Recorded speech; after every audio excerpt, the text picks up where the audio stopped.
Olá, tudo bem? Seja muito bem-vindo, seja muito bem-vinda aqui ao nosso canal, onde nós estamos no Clube Verbum, trabalhando então a fé explicada do Léo 13, hoje no capítulo 9. Então, o que nós vamos ver hoje? O que é a graça? Você já ouviu falar? Que fim é essa tal de graça? O que é viver na graça? O que é? Vamos falar também da Trindade, das formas de oração e o que é o homem sobrenatural. Então, assuntos de extrema importância aí para a nossa fé, e você vem comigo aí para a gente iniciar a nossa leitura comentada do 9º capítulo. Aqui a gente lê em Atos dos Apóstolos 19, versículo 2, que São Paulo foi à cidade de Éfeso, na Ásia, e ali encontrou um pequeno grupo que já cria nos ensinamentos de Jesus. Paulo perguntou-lhes: recebestes o Espírito Santo quando crestes? E eles responderam: nem sequer sabíamos que havia Espírito Santo. Pois é, né? Então, aqui a gente vai estudar um pouco sobre essa parte da Trindade que precisa ser mais falada. Então nós temos Deus, o Criador, que é muito bem representado pelo Antigo Testamento. Nós temos Jesus, o Redentor, também muito bem representado no Novo Testamento. Mas e qual é o testamento do Espírito Santo, né?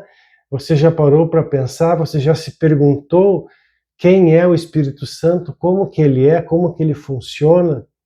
Isso é importante, né? Hoje nós vamos entrar, o Léo 13 entra um pouco nessa pneumatologia, né? Nos explicando ferramentas, digamos assim, para que a gente possa entender mais sobre o Espírito, que é um pouco da Trindade, um pouco do que é a graça. Então, vamos lá.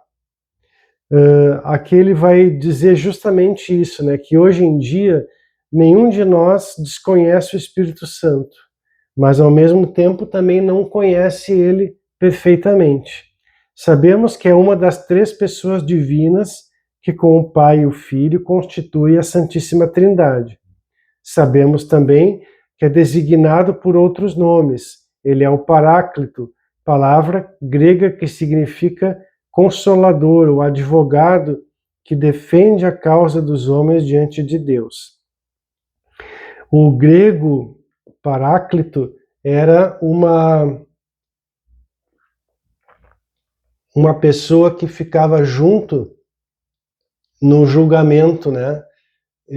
Para consolar, para segurar a pessoa, né? Naquele momento, ajudar ela.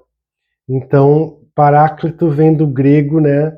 Auxiliador, que ajuda, também na defesa. O Espírito de verdade, o Espírito de Deus, o Espírito de amor. Sabemos ainda que vem a nós quando nos batizamos e que continua a morar em nossa alma quando não rejeitamos pelo pecado mortal. Isto é, tudo que muitos católicos sabem sobre o Espírito Santo. É isto aí. No entanto, não poderemos ter senão uma compreensão superficial do processo interior da nossa santificação se desconhecermos a função do Espírito Santo no plano divino. A existência do Espírito Santo é evidentemente a doutrina acerca da Santíssima Trindade. Era desconhecida antes de Cristo nos ter revelado essa verdade. Nos tempos do Antigo Testamento, os judeus estavam rodeados de nações idólatras e mais de uma vez chegaram a trocar o culto ao Deus único, que haviam constituído como povo eleito, pelo culto aos muitos deuses dos seus vizinhos. Em consequência, Deus, por meio dos seus profetas, inculcava-lhes insistentemente a ideia de unidade divina. Não quis, pois, complicar as coisas revelando ao homem pré-cristão que existem três pessoas em Deus. Havia de ser Jesus Cristo quem nos comunicasse esse vislumbre maravilhoso da natureza íntima da divindade. Antes de começarmos a estudar o Espírito Santo em particular, é oportuno recordarmos aqui brevemente a essência da natureza divina, na medida em que temos capacidade para entendê-la. Sabemos que o conhecimento que Deus tem de si mesmo é um conhecimento infinitamente perfeito, quer dizer, a imagem que Deus tem de si na sua mente divina é uma representação perfeita de si mesmo. Porém, essa representação não seria perfeita se não fosse uma representação viva. Viver, existir é o próprio da natureza divina. A imagem mental de Deus que não vivesse não seria uma representação perfeita. A imagem viva de si mesmo que Deus tem na sua mente, a ideia de si que Deus gera desde toda a eternidade na sua mente divina, chama-se Deus Filho. Poderíamos dizer que Deus Pai é Deus no ato eterno de pensar-se a si mesmo. Deus Filho é o pensamento vivo, o eterno que se gera neste ato de pensar, o verbo que se faz carne. Compreende? E ambos, o pensador e o pensado, existem na mesma e única pessoa divina. Há um só Deus, mas em duas pessoas. Mas não acaba aqui. Deus Pai e Deus Filho contemplam a amabilidade infinita um do outro, e assim flui entre estas duas pessoas um amor divino. É o amor tão perfeito, de tão infinito ardor, que é um amor vivo, a que chamamos Espírito Santo, a terceira pessoa da Santíssima Trindade. Esta é a vida interior da Santíssima Trindade. Deus que conhece, Deus conhecido e Deus que ama e é amado. Três pessoas divinas, cada uma distinta das outras duas na sua relação com elas e ao mesmo tempo possuidora da mesma e única natureza divina em absoluta e perfeita unidade. Possuindo por igual a natureza divina, não há subordinação de uma pessoa a outra. Deus Pai não é maior nem mais sábio que Deus Filho, e Deus Filho não é mais poderoso ou menos poderoso que Deus Espírito Santo. Eu vou ler algumas partes que eu considerei mais importantes, porque, como você sabe, os capítulos às vezes são mais extensos, e aí eu coloquei assim aquilo que eu achei mais interessante deste capítulo para passar para você, né? Muitos de nós estudamos fisiologia e biologia na escola e temos, portanto, uma noção bastante boa do que se passa no nosso corpo. Mas as ideias não são tão claras quanto ao que se passa na nossa alma. Referimos com facilidade à graça, atual e santificante, a vida sobrenatural, que são três, né? A graça atual, a santificante e a sobrenatural. Ao crescimento em santidade. Mas como é que responderíamos se nos perguntassem o significado destes termos? Para dar uma resposta adequada, temos que compreender antes a função que o Espírito Santo desempenha na santificação de uma alma. Importante que eu sublinhei aqui. Sabemos que o Espírito Santo é o amor infinito que flui eternamente entre o Pai e o Filho. É o amor em pessoa, um amor vivo. E tendo sido o amor de Deus pelos homens o que induziu a fazer-nos participar da sua vida divina, é natural que atribuamos ao Espírito de amor, ao Espírito Santo, as operações da graça da alma. Agora aqui tem um resumo. A Trindade é una. Não professamos três deuses, mas um só Deus em três pessoas. A Trindade consubstancial, quer dizer que tem a mesma substância, são iguais. As pessoas divinas não dividem entre si a única divindade, mas cada uma delas é Deus por inteiro. O Pai é aquilo que é o Filho é aquilo que é o Pai, o Espírito Santo é aquilo que são o Pai e o Filho. isto é, um só Deus quanto à natureza. Cada uma das três pessoas é esta realidade, isto é, a substância, a essência e a natureza divina. Esta compenetração e intercomunicação entre as três pessoas divinas foi enunciada pelo Concílio de Florença, em 1442. O Pai está todo inteiro no Filho, todo inteiro no Espírito, e o Filho está todo inteiro no Pai, todo inteiro no Espírito. O Espírito Santo está todo inteiro no Pai e todo inteiro no Filho. Entende? Então, como se fossem órgãos, né, que precisam um corpo formado por três partes, né, que trabalham juntos, que trabalham entre si e que formam, então, este Deus uno. Ele explica aqui na página 89 isso que eu estou falando. Utilizando um exemplo muito caseiro e inadequado, diríamos que o único lugar em que o meu cérebro, coração e pulmões atuam por si mesmo é dentro de mim. Cada um desenvolve ali sua função em benefício dos outros. Mais ou menos como eu estava lhe explicando, né? Agora podemos dar um tremendo salto que nos eleva da nossa limitada natureza humana às três pessoas vivas que constituem a Santíssima Trindade. Talvez compreendamos um pouquinho melhor por que se atribui ao Espírito Santo a tarefa de santificar as almas. Então, você está aí assistindo, por favor, dê o seu like, se inscreva aí no canal, participe, coloque nos comentários o que você está achando, se você está curtindo. Quero agradecer umas mensagens que eu recebi de pessoas que têm dificuldade de ler, têm problema de visão, problemas de cognição também para o entendimento e que estão conseguindo, através deste estudo, da leitura e dos comentários, entender um pouco mais sobre a sua fé. Então, vamos adiante. Já que Deus Pai é a origem do princípio da atividade divina que atua na Santíssima Trindade, a atividade de conhecer e amar é considerado o começo de tudo.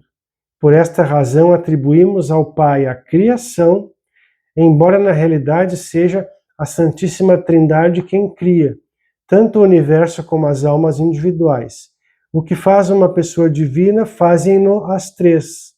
Mas apropriamos ao Pai o ato da criação. Por quê? Pela sua relação com as outras duas pessoas, a função de criar lhe convém melhor. Está entendendo?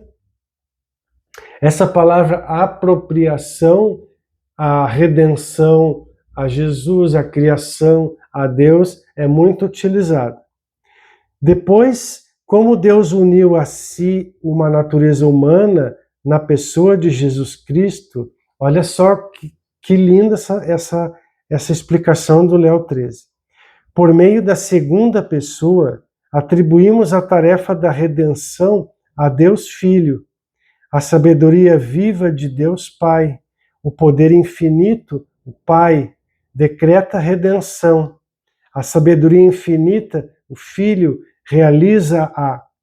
No entanto, quando nos referimos a Deus Filho como Redentor, não perdemos de vista que Deus Pai e Deus Espírito Santo estavam também inseparavelmente presentes em Jesus Cristo. Falando em termos absolutos, foi a Santíssima Trindade quem nos redimiu, mas apropriamos ao Filho o ato da redenção. Nossa, olha só que explicação, né? Você agora, cada vez que olhar para um crucifixo, você não vai nunca mais ver só Jesus ali. Você vai ver no símbolo, no crucifixo ali, presente Deus Pai, Deus Filho e Deus Espírito Santo. Inclusive tem muitos crucifixos, né, que tem essa representação de Deus atrás da cruz, né, como se fosse sustentando Jesus. e na frente, no coração de Jesus, tem uma pomba que representa o Espírito Santo. Tem também pinturas, tem quadros e passam esta imagem. Finalmente, com o trabalho da santificação das almas, é eminentemente um trabalho do amor divino, enquanto diferente das tarefas de poder ou de sabedoria, atribuímos a obra da santificação ao Espírito Santo. Ok? Aqui, acabo de grifar a palavra apropriar, porque esta é a palavra exata, utilizada pela teologia, pela ciência teológica, ele coloca aqui, para descrever a forma de dividir as atividades da Santíssima Trindade entre as três pessoas divinas. Então, é uma convenção, né? Aí depois, na página 91, né, eu pulei um pouquinho aqui para não me estender muito, ele fala sobre o que é a graça. Você saberia responder se alguém lhe perguntasse o que é a graça? Eu lembro que uma vez me ensinaram que a pior coisa que você pode dizer para uma outra pessoa é desgraçada. Então, aquela pessoa é desgraçada porque é uma pessoa que está fora da graça de Deus, né? Então, vamos procurar entender o que é essa graça. A palavra graça tem muitos significados, segue Léo 13. Pode significar encanto, quando dizemos, ela movimenta-se pela sala com graça. Pode significar benevolência, se dizermos, é uma graça que espera alcançar da sua bondade. Pode significar agradecimento, como na ação de graças das refeições. E ainda se pode acrescentar meia dúzia mais de exemplos em que se habitualmente utiliza a palavra graça. Na teologia, porém, graça tem um significado muito estrito e definido. Antes de mais nada, designa um dom de Deus. Não qualquer tipo de dom, mas um que é muito especial. A própria vida é um dom divino. Para começar, Deus não tinha a obrigação de criar a humanidade, e muito menos de criar-nos, a você e a mim, como indivíduos. E tudo que acompanha a vida é também dom de Deus. O poder de ver, falar, a saúde, os talentos que possamos ter, cantar, desenhar ou cozinhar um prato, absolutamente tudo é dom de Deus, mas são dons que chamamos naturais. Note aí. Fazem parte da natureza humana. Existem certas qualidades que têm de acompanhar necessariamente uma criatura humana, tal como Deus a designou. Propriamente, não se pode chamar graças. Na teologia, reserva-se a palavra graça para descrever os dons a que os homens não têm direito, e nem sequer remotamente. Dons a que a sua natureza humana não lhe dá acesso. Usa-se para nomear dons que estão sobre a natureza humana. São dons sobrenaturais. Entendeu? Então, por exemplo, a graça da vida, ninguém pode dar a vida, é uma graça sobrenatural. E aí nós vamos ter mais exemplos aqui. Vamos adiante. Mas Deus, eu dei uma pulada aqui para a página 93 agora, você que está acompanhando aí no livro, porque eu estou fazendo uma edição assim, né, aqui na nossa leitura. Mas Deus não deixou o homem no seu estado puramente natural quando criou, né? Adão dotou de tudo que é próprio de um ser humano, mas foi mais longe. Deu também à alma de Adão uma certa qualidade ao poder que lhe permitia viver em íntima harmonia com Deus. Esta qualidade especial da alma, este poder de união com Deus, que está acima dos poderes naturais da alma, e por esta razão chamamos a graça uma qualidade sobrenatural da alma, um dom sobrenatural. Você está entendendo? Acompanhe aí. O modo que Deus teve de comunicar esta qualidade ao poder especial à alma de Adão foi a sua própria inabitação nela, de uma maneira maravilhosa, que será para nós um mistério até o dia do juízo.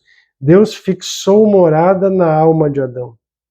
E assim como o sol comunica a luz e o calor à atmosfera que o rodeia, Deus comunicou à alma de Adão essa qualidade sobrenatural, que é nada menos que a participação, até certo ponto, na própria vida divina. Olha que coisa mais linda, que chega a ser poético. Essa qualidade sobrenatural da alma produz ainda um outro efeito. Não só nos torna capazes de alcançar uma íntima união, a comunicação com Deus nesta vida. O Léo 13, ele explica as coisas de uma maneira muito linda, né? Agora na página 95, ó, dando mais uma pulada aqui. Deus criou-nos para a visão beatífica, para essa união pessoal que é a essência da felicidade do céu, para nos tornar capazes de vê-lo diretamente, dar-nos-á um poder sobrenatural, a que chamamos luz da glória. Esta luz da glória, no entanto, não poderá ser concedida senão à alma já unida a Deus pelo dom prévio a que chamamos de graça santificante. Se entrássemos na eternidade sem a graça, teríamos perdido a Deus para sempre. Uma vez recebida a graça santificante no batismo, santificante porque santifica, né? É questão de vida ou morte conservarmos este dom até o fim. E se fôssemos atingidos por uma catástrofe voluntária, que é o pecado mortal, seria de uma terrível urgência recuperarmos o precioso dom que o pecado nos arrebatou, o dom da vida espiritual, que é a graça santificante e que teríamos matado na nossa alma. Você está entendendo? É também importante que incrementemos a graça santificante dentro de nós. Ela pode crescer.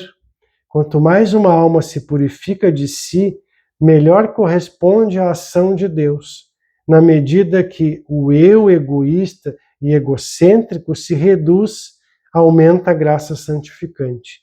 E o grau da nossa graça santificante determinará o grau da nossa felicidade no céu. Duas pessoas podem contemplar o teto da Capela Sistina e ter o prazer completo à vista da obra mestra de Michelangelo. Mas a que tiver melhor formação artística obterá um prazer maior, um entendimento maior que a outra, de gosto menos cultivado e de menor entendimento, né? Embora também a de menor gosto artístico fique totalmente satisfeita, nem sequer perceberá que perde algo, ainda que esteja perdendo muito. De um modo semelhante, todos seremos perfeitamente felizes no céu, mas o grau da nossa felicidade dependerá da acuidade espiritual da nossa visão. E esta, por sua vez, depende do grau em que a graça santificante tiver impregnado a nossa alma. Estas são, pois, três condições em relação à graça santificante. Primeiro, que a conservemos permanentemente até o fim. Segundo, que a recuperemos imediatamente se a perdemos pelo pecado mortal. Terceiro, que a procuremos crescer em graça com a ânsia de quem vê o céu como meta. Então, eu dou um exemplo assim também, né? Por exemplo, na missa. Quem estuda a liturgia, quem estuda a simbologia que está ali na missa, vai entender muito mais a missa. Então, vai ter duas pessoas assistindo uma missa. Para quem que a missa vai tocar mais? Para quem que a missa vai ter um significado maior? Para quem que vai ter uma reverência maior ali na missa? A pessoa que estudou sobre a missa, sobre o simbolismo, sobre as vestes, as alfaias, o que é o cibório, o que é o cálice, o que é a patena, o que é o tabernáculo, o que é aquele véuzinho que vai na frente, enfim, são tantos símbolos que a maioria das pessoas não sabe. Mas quando você aprende, você se dá esse presente, né, de entender aquilo ali, a missa se torna o céu na terra, ela se torna muito mais viva, muito mais forte, mais cheia de riqueza, de significado. Então, assim também eu estou sempre falando que quanto mais você aprender de Deus, quanto mais você estudar, mais Deus passa a fazer sentido para você. Né? Então, esse é o céu na terra, é você estudar sobre Deus, aprender sobre Deus, estar na graça, unido com Deus, e aí você vai perceber que a sua alma se sente em paz, que existe uma felicidade maior nas coisas que você faz.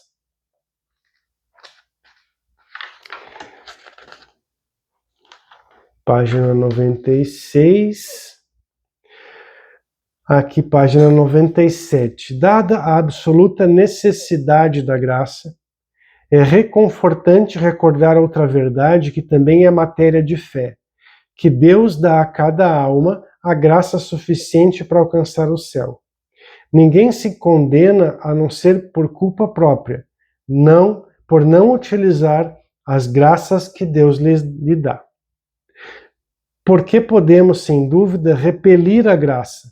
A graça de Deus atua em e por meio da vontade humana.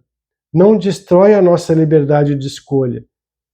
É verdade que ela é ela que faz quase todo o trabalho, mas Deus requer a nossa cooperação. Da nossa parte, o que devemos fazer é não levantar obstáculos à sua ação na nossa alma. Olha esse resuminho aqui, que está em itálico aqui na página 97.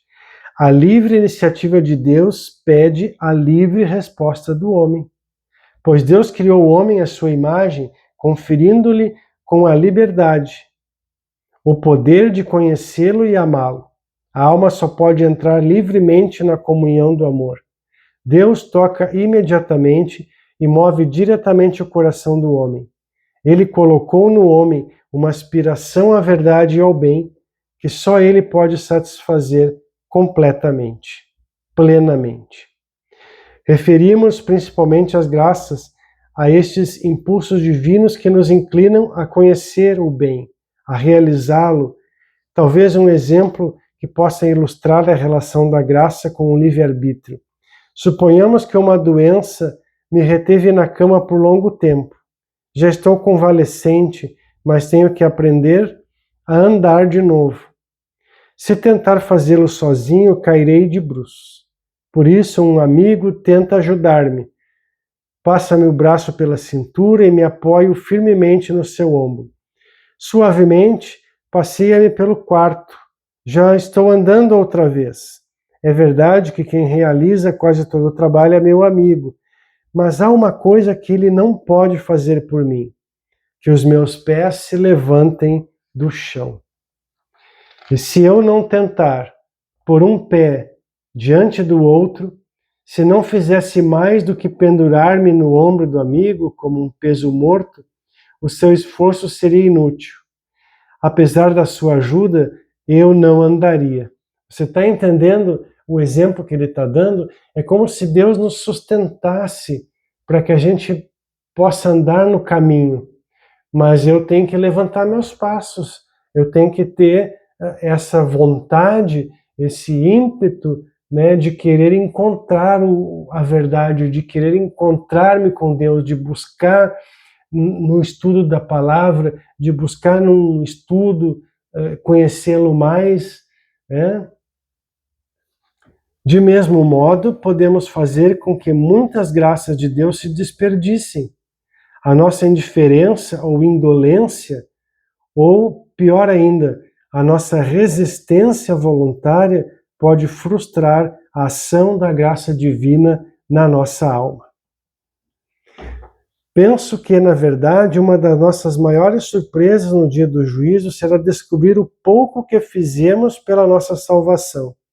Ficaremos atônitos ao saber como a graça de Deus nos rodeou, contínua e plenamente, e nos acompanhou ao longo da nossa história, sem que muitas vezes tivéssemos reconhecido a mão de Deus. Aí eu parto para o próximo, o subcapítulo Fonte de Vida. E antes de entrar nele, eu vou pedir para você, que você compartilhe este vídeo com alguém que precisa escutar a palavra, que precisa escutar essa palavra explicada, porque muitas vezes a pessoa tem fome, sede de entendimento da palavra, mas às vezes ali no Evangelho, ali na Bíblia, a palavra, ela se torna mais complexa, a exegese de uma passagem se torna difícil do entendimento. Então, por isso a gente está fazendo aqui esse trabalho junto com o Léo 13, nesse livro tão importante que é a Fé Explicada, porque ela é explicada de uma forma que a gente possa entender. Então, dê o seu like e se inscreva no canal, dê essa força aí pra gente. Tem também uma novidade aqui no canal, que é a nossa lojinha do Clube Verbum, que você pode adquirir lá o livro do Léo 13, pode adquirir a Bíblia, o Catecismo, para você ir estudando e acompanhando ali junto com a gente. Então vamos lá, no Fonte de Vida. Sabemos bem que há duas fontes de graça divina, a oração e os sacramentos. Você sabia? Você sabia que fonte de vida da alma, do espírito, é a oração e os sacramentos? Uma vez recebida pelo batismo, a graça santificante cresce na alma mediante a oração e os outros 6 sacramentos. Se a perdêssemos pelo pecado mortal, recuperá-la-íamos por meio da oração, que nos prepara para receber o perdão, o sacramento da penitência. E você já participou do sacramento da penitência? Você já se confessou? Você já sentiu a leveza da sua alma depois de uma confissão? Não? Então, não perca tempo, vá se confessar. Pode-se definir a oração como uma elevação da mente e do coração a Deus para adorá-lo, dar-lhe graças e pedir o que necessitamos. Podemos elevar a nossa mente e coração diante do uso de palavras e dizer: meu Deus, arrependo-me de meus pecados. Ou, meu Deus, amo-te, falando com Deus com toda a naturalidade, com nossas próprias palavras, ou utilizando palavras escritas por outras, fazendo por entender o que dizemos. Essas fórmulas estabelecidas podem ser orações compostas previamente, embora com aprovação oficial, como as que encontramos num devocionário, numa estampa, num caderno, num livretinho, num santinho, ou podem ser litúrgicas, quer dizer, as orações oficiais da Igreja, do corpo místico de Cristo, como as orações da missa, do rosário, de várias funções sagradas. A maioria destas orações, como os salmos, os cânticos, foram tirados da Bíblia e, por isso, são palavras inspiradas pelo próprio Deus. Podemos, pois, rezar com as nossas próprias palavras ou com as dos outros. Podemos usar orações privadas ou litúrgicas, seja qual for a origem das palavras que utilizamos, enquanto estas forem predominantemente em nossa oração, serão oração vocal. E serão oração vocal mesmo que não as pronunciemos em voz alta, mesmo que as digamos baixinho, silenciosamente para nós mesmos. Não é o tom da voz, mas o uso das palavras que define a oração vocal. É um tipo de oração utilizado universalmente, quer pelos muitos santos, quer pelos ainda não tanto. Mas há também outro tipo de oração, que se chama mental. Neste caso, a mente e o coração fazem todo o trabalho, sem recolher as palavras. Quase todo mundo, numa ocasião ou noutra, ora desta maneira. Normalmente, sem eu perceber. Se eu vejo um crucifixo e me vem ao pensamento o muito que Jesus sofreu por mim, ou como são pequenas as minhas contrariedades comparadas com seus padecimentos, e resolvo ter mais paciência no dia de hoje, estou fazendo uma oração mental. Esta oração em que a mente considera alguma verdade divina, talvez algumas palavras ou ações de Cristo, e como consequência o coração, na realidade, a vontade é movido a um maior amor e fidelidade a Deus. Chama-se também, usualmente, meditação. Então tem a oração vocal, a oração mental e tem a meditação, tem também a reflexão. É isso que a gente está fazendo aqui, lendo, procurando refletir sobre as palavras também, é uma das melhores formas de oração. Ainda que seja verdade que quase todos os católicos praticantes fazem alguma oração mental, ao menos de vez em quando, convém ressaltar que normalmente não poderá haver um crescimento espiritual apreciável se não se dedicar parte do tempo da oração a fazer regularmente uma oração mental. Tá? Para um fiel comum, uma maneira muito simples e frutuosa de fazer oração mental será ler um capítulo do Evangelho todos os dias. Terá que procurar uma hora, um lugar livre de ruídos e distrações e proceder à leitura numa meditação pausada. Depois, dedicará alguns minutos a ponderar na sua mente o que leu, fazendo que cale fundo e aplicando à sua vida pessoal, o que o levará ordinariamente a formular algum propósito. Essa é a Lectio Divina, né, que nós fazemos. A Lectio Divina, lemos um trecho, né, da palavra, refletimos, meditamos sobre ela e depois pensamos como que nós vamos colocar essa ideia, né, na nossa vida, no nosso ordinário, no nosso cotidiano. Além da meditação, existe outra forma de oração mental, uma forma mais elevada de oração que chamamos contemplação. Estamos acostumados a ouvir que os santos foram contemplativos, e o mais comum é que pensemos que a contemplação é coisa reservada a conventos e mosteiros. No entanto, a contemplação é algo que todo cristão deveria fazer. É uma forma de oração que a nossa meditação nos conduzirá gradualmente, se nos aplicarmos a ela regularmente. É difícil descrever a oração contemplativa, porque há muito pouco que descrever. Poderíamos dizer que é o tipo de oração em que a mente e o coração se levam a Deus e nele descansam. Eu ajudo você a entender. É você, por exemplo, faz um chazinho, um cafezinho, um chimarrão, como eu faço, coloca a sua cadeirinha no seu jardim e aí você contempla a grandeza de Deus no céu, na ave que voa, na planta, na árvore, no vento. E aí você fica ali olhando, contemplando essa beleza como uma pessoa contempla um quadro lá no Louvre. É um quadro pintado por Deus que você está ali contemplando. Seria uma forma de explicar para você como que é a meditação contemplativa. Então,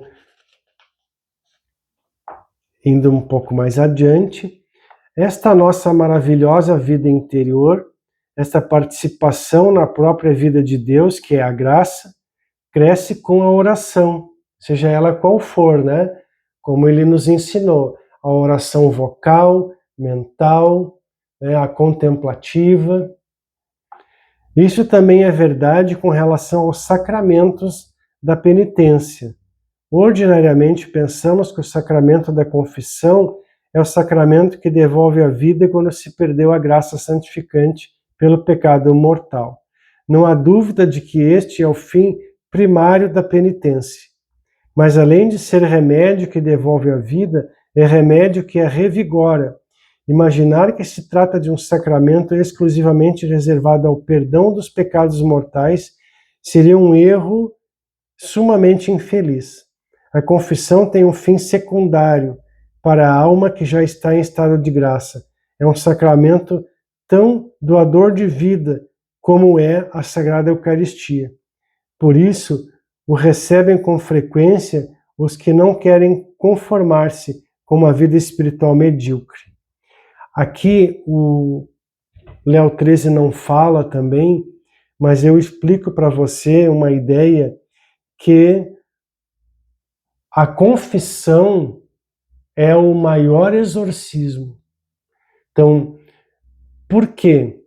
Porque o exorcismo lá, que a gente está acostumado não, né?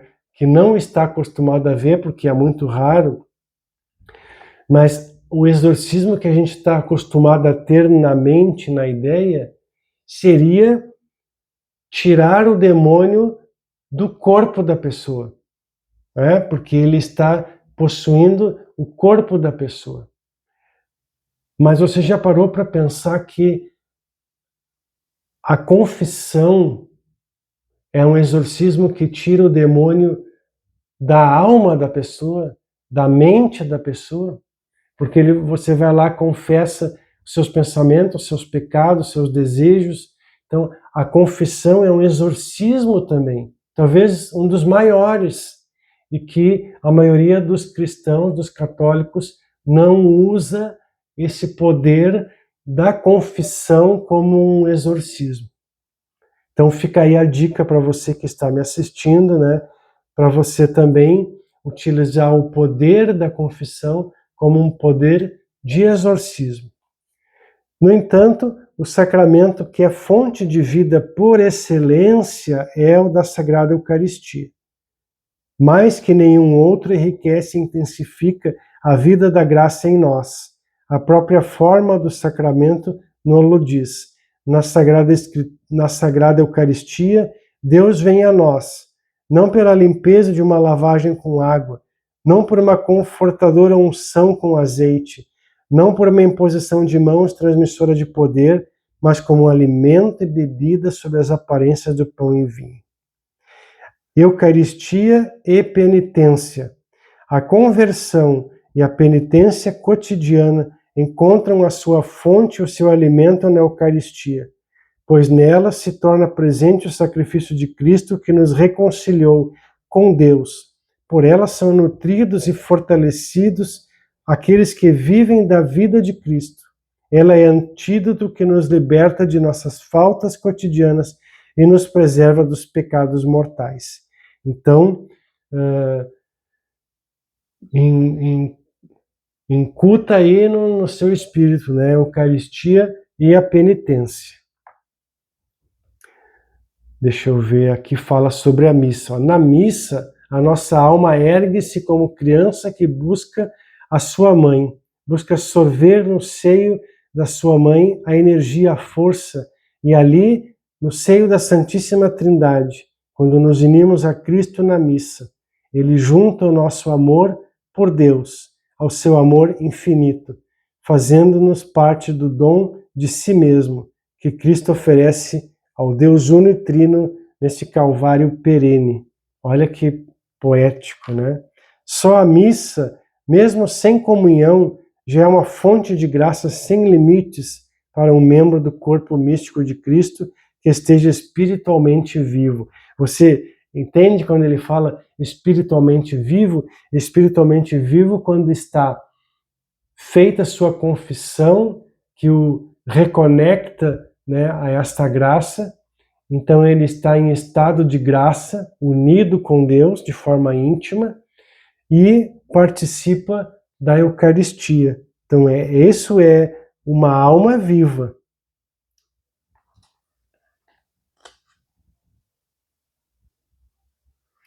Cada missa, uma comunhão, deveria ser o lema de todos. Se você pode sublinhar aí no seu livro, na página 103, ó, cada missa, uma comunhão, deveria ser o lema de todos. Neste poder de dar vida, próprio da oração e dos sacramentos, há um ponto que merece ser destacado. E fizemos fincapé na afirmação de que a graça, em todas as suas formas, é um dom gratuito de Deus, tanto no começo da santidade pelo batismo, como no seu crescimento pela oração e demais sacramentos, até a mínima participação na graça é obra de Deus. Por muito heróicas que sejam as ações que eu realize, nunca poderia salvar-me sem a graça.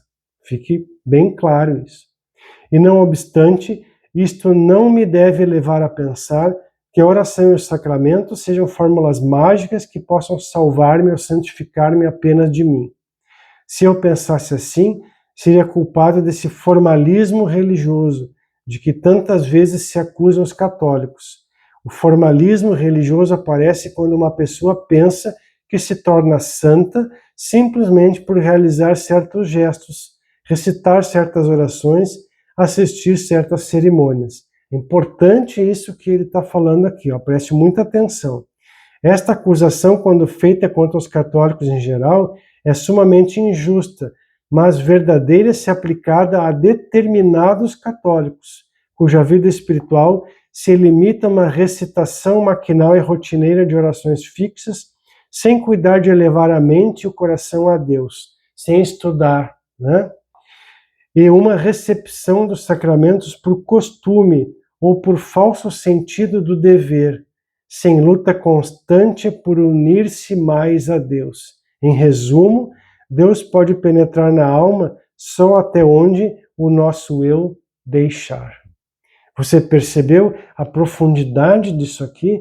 Quer dizer que muitas pessoas estão indo lá na comunhão, na confissão, participando dos sacramentos, participando das orações, mas ela não tem o desejo de elevar-se, ela não tem o desejo de estudar, de compreender, ela não tem dever de luta, é tudo uma coisa por obrigação, né? Isso é importante, isso aqui eu sublinhei aqui para não deixar de passar. E acho que já entrando aqui no nosso, para finalizar, ele fala um pouco sobre o mérito, né? O mérito foi definido como aquela propriedade de uma obra boa que habilita quem a realiza a receber uma recompensa, tá? Então, assim, mérito da pessoa fazer uma caridade. Agora, vamos analisar isso aqui, ó. É fácil ver que alimentar um faminto, cuidar de um doente ou fazer um favor ao próximo requer certo sacrifício pessoal. Vê-se facilmente que essas ações têm valor, não é verdade? E que por isso merecem ao menos potencialmente um reconhecimento, uma recompensa. Mas essa recompensa não pode ser pedida a Deus se ele não teve parte nessas ações, se não existe comunicação entre Deus e aquele que as fez. Então, o que ele está dizendo aqui? Se você não estiver em estado de graça, o bem que você está fazendo não conta, porque Deus não está participando junto daquela caridade, daquela graça. Por isso, só a alma que está em graça santificante pode adquirir méritos pelas suas ações. É esse estado que dá valor de eternidade a uma ação. As ações humanas são puramente humanas, compreendeu? E isso é tão verdadeiro que a menor das nossas ações adquire valor sobrenatural quando a fizermos em união com Deus. Compreendido? E acho que aqui na outra página já vamos finalizando. Muito importante ainda aqui, o seu trabalho é mais do que uma oportunidade de ganhar a vida e progredir. É parte da sua paternidade sacerdotal. É meio para atender às necessidades materiais da sua família e parte do plano querido por Deus para ele. Realiza, assim, o melhor que pode o seu trabalho, porque compreende que ele próprio é um instrumento nas mãos de Deus para completar a obra da criação no mundo. Então, na página 108 tem essa passagem que diz: você em estado de graça, você unido com Deus, você no seu trabalho, você está levando Deus. No seu trabalho você está fazendo uma obra. Está entendendo? Que não só alimenta sua família, paga suas contas, mas você também está realizando uma obra santa, né? Que é a santificação no ordinário, que São José Maria fala muito, né? Que tem lá o livrinho do Caminho, que é muito bom também, de São José Maria Escrivá, mas em cima dessa ideia, né, de sermos santos no ordinário, no trato com os familiares, no trato com os colegas de trabalho, enfim. Mas existe outra coisa que é imprescindível para fazer deste homem um homem sobrenatural. A reta intenção é necessária, mas não basta. O seu dia deve não só dirigir-se a Deus, como deve ser vivido em união com Ele, para que tenha valor eterno. Em outras palavras, este homem deve viver em estado de graça santificante. Em Cristo, a mais insignificante das ações tinha valor infinito, porque a sua natureza humana estava unida à natureza divina. E tudo que Jesus fazia, Deus o fazia. Olha que lindo isso.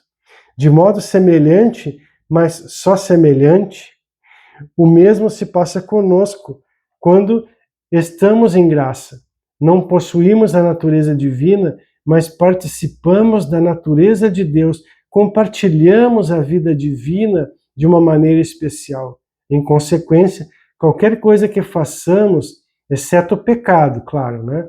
Deus o faz por nós. Deus presente na nossa alma vai dando valor eterno a tudo que fazemos, até a mais caseira das ações.